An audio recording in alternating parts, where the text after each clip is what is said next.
10 के दमदार ट्रेड्स में आप सबका स्वागत है। 10,000 के ऊपर और निफ्टी, तो 10,000 के निफ्टी के सेलिब्रेशन को मनाने के लिए देखिए ये शो है और क्या गजब की रैली देखने को मिल रही है। तो 350 पॉइंट ऊपर बैंक निफ्टी कारोबार करता हुआ, 250 पॉइंट ऊपर सेंसेक्स इस समय देखिए आपको ट्रेड करता हुआ नजर आ रहा है। और हमारे नए मेहमान हमारे साथ जुड़ चुके हैं। चंदन जी, आशीष जी, आप दोनों का स्वागत है। आशीष जी बताइए आपके दो ट्रेडिंग आइडियाज। चंदन जी और राहुल जी, माफ कीजिएगा, हमारे साथ है। राहुल जी बताइए आपके दो ट्रेडिंग आइडियाज 10 के दमदार ट्रेड्स में। आज हमने देखा है मेटल्स में काफी अच्छा रुझान है। सुबह सुबह टाटा स्टील में बहुत अच्छा पैटर्न ब्रेकआउट है। ये स्टॉक ने काफी कंसोलिडेशन के बाद में अच्छा मूव निकाला है। हाई बीटा स्टॉक है और मेटल्स पूरा सेक्टर आई थिंक कहीं ना कहीं चहक रहा है। तो मुझे लगता है टाटा स्टील यहाँ पर बाय करके चल सकते हैं। आप इमीडिएट में इसका 350 का टारगेट एक्सपेक्ट करके चल सकते हैं और पोजिशनली इसमें अराउंड 375 तक की भी जगह है। सो टाटा स्टील यहाँ पर बाय करे 320 के स्टॉप लॉस से। और जो दूसरा ट्रेड है वो ऑटो से है।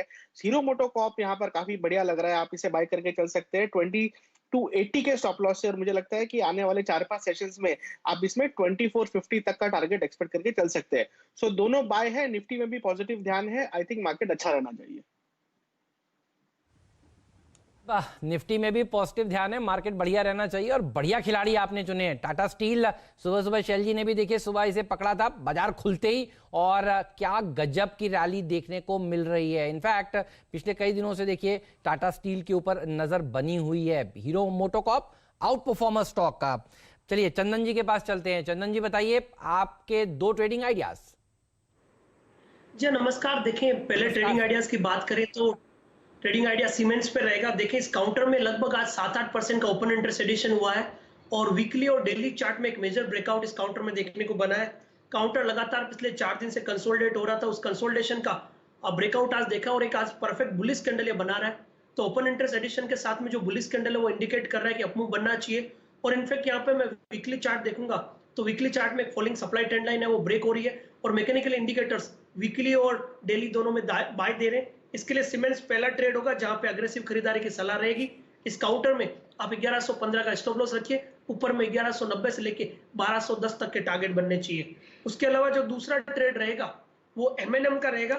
एमएनएम आप देखोगे कि एक पॉजिटिव मोमेंटम है, हाई राइज हाई लॉस बन रहा है, यहाँ पे अपमूव इंटेक्ट है और लग रहा है कि मोमेंटम 505 तक के लिए बरकरार रहेगा। इसलिए एमएनएम पे खरीदारी की सलाह रहेगी। 478 का स्टॉप लॉस, 505 के टारगेट। चलिए, ये राय आपको एमएनएम और जीमंस पर मिल रही है। जीमंस पर थोड़ी देर हमने पहले एक शानदार ब्रेकआउट पकड़ा था और दूसरा जो ब्रेकआउट आप तैयारी में देख रहे हैं बहुत ज़बरदस्त तरीके से, वो आपको आरईसीएल पर आता हुआ दिखेगा। ये स्टॉक आज आपको 3 डिजिट में ज़रूर आता हुआ दिखेगा। हम लोगों ने इसमें तेज़ी लगभग 97 रुपये 30 पैसे पे पकड़ी थी, वहाँ से ये 2 रुपये ऊपर है। आपकी राय चंदन जी, आरईसीएल के चार्ट्स पर वैल्यूएशन तो बहुत शानदार है कैश स्टॉक के लिए, लेकिन जो आप तेजी फ्यूचर्स में देख रहे हैं वो देखते ही बनती है। मेरे ख्याल से टॉप गेनिंग फ्यूचर्स में से आपको आज एक आरईसीएल दिखेगा। फिलहाल 99 रुपये 30 पैसे मेरे सामने फ्यूचर्स में चल रहा है और ये आपने लगभग जो तेजी आती हुई देखी है वो 2% की है। आपकी राय, माफ कीजिए 6% की है। आपकी राय आरईसीएल फ्यूचर्स पर 3 डिजिट का प्राइस आज के लिए?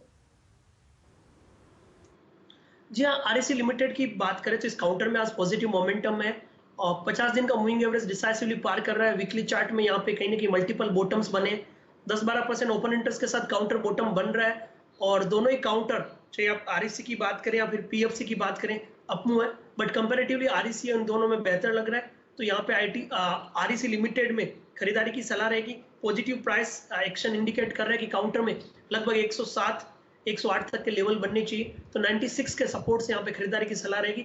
107-108 तक के अपसाइड के टारगेट यहाँ पे हासिल हो जाएंगे। चलिए, ये राय आपको आरईसीएल फ्यूचर्स पर मिल रही है। सुबह से हम लोग एक स्टॉक ट्रैक कर रहे हैं एनआईटी टेक।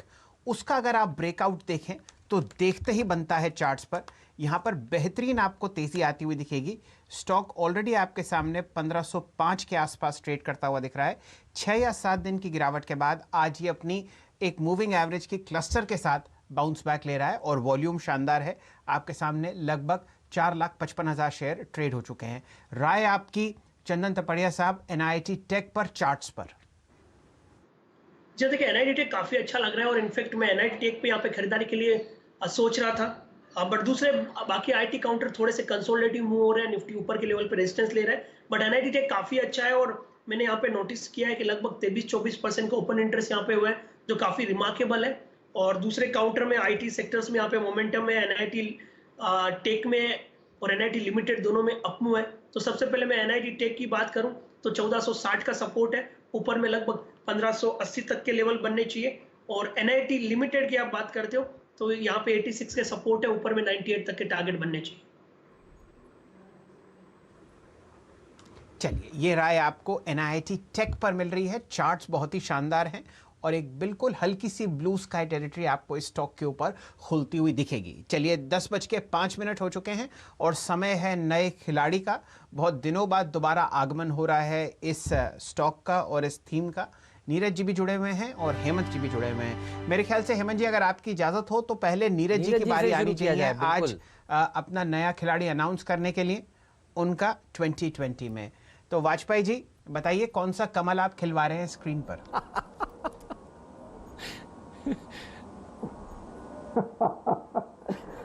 देखिए, आज एक अपने पूर्वी भारत की एक कंपनी है, सरकारी कंपनी है, हालांकि बामर लॉरी की बात मैं कर रहा हूँ, मैंने इसको चुना है। बामर लॉरी को चुनने के पीछे कि आज एक्चुअली चुनने में बहुत दिक्कत हो रही थी। जितने ये सर्किट फिल्टर बदले ना, उसकी वजह से सारे स्टॉक जो है 10-10, 15-15% ऊपर है, तो ढूंढना बड़ा मुश्किल हो रहा था। लेकिन ये स्टॉक मैंने देखा कि अभी चलना नहीं हुआ, शुरू हुआ एकदम, इसको पकड़ लेना चाहिए। बामर लॉरी को हमने इसलिए चुना क्योंकि जिस सेगमेंट में काम करते वहाँ पे बहुत इनको फ़ायदा होने वाला है।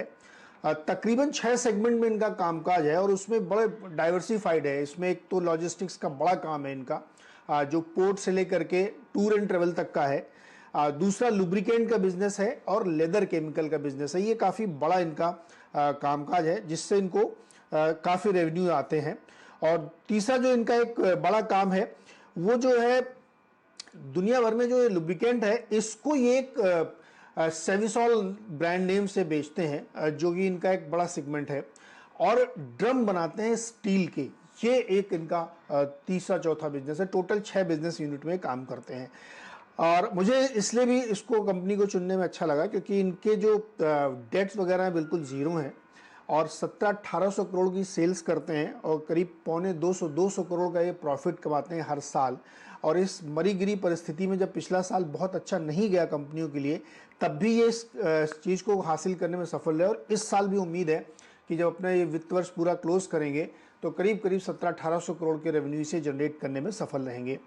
और उससे भी ज़्यादा दिलचस्प बात यह है कि 7.5% डिविडेंड यील्ड है इनकी, कि अगर कोई व्यक्ति केवल डिविडेंड के लिए खरीदे तो साल भर में इनको यानी जो मौजूदा भाव उसमें 6 रुपए का इनको डिविडेंड मिलेगा। तो आप सोचिए, इससे ज़्यादा रिटर्न आपको क्या चाहिए? 7-8% का रिटर्न तो आपको वैसे ही मिल रहा है। और अगर स्टॉक यहाँ से आगे परफॉर्म करता है, जो कि करेगा, तो आपको उसका रेवेन्यू और बढ़ता हुआ दिखेगा और आपके गेन्स बढ़ जाएंगे। तो मुझे लगा कि इसलिए इस स्टॉक को यहाँ पे ध्यान में रखना चाहिए। बहुत ही बेहतरीन स्टॉक है, सरकारी कंपनी है, मल्टीपल सेगमेंट में काम कर रही है। 82-83 रुपए की बुक वैल्यू पे खड़ा है स्टॉक और इस समय बहुत ही सस्ते भाव पे आपको मिल रहा है। हाई से अपने 30-35% नीचे है। तो ये कुछ फैक्टर्स है जिसकी वजह से हमने बामर लॉरी को चुना। मुझे लगता है स्टॉक पे खरीदारी की जा सकती है। बिल्कुल नीरज जी, आपने बहुत शानदार कमल खिलवाया।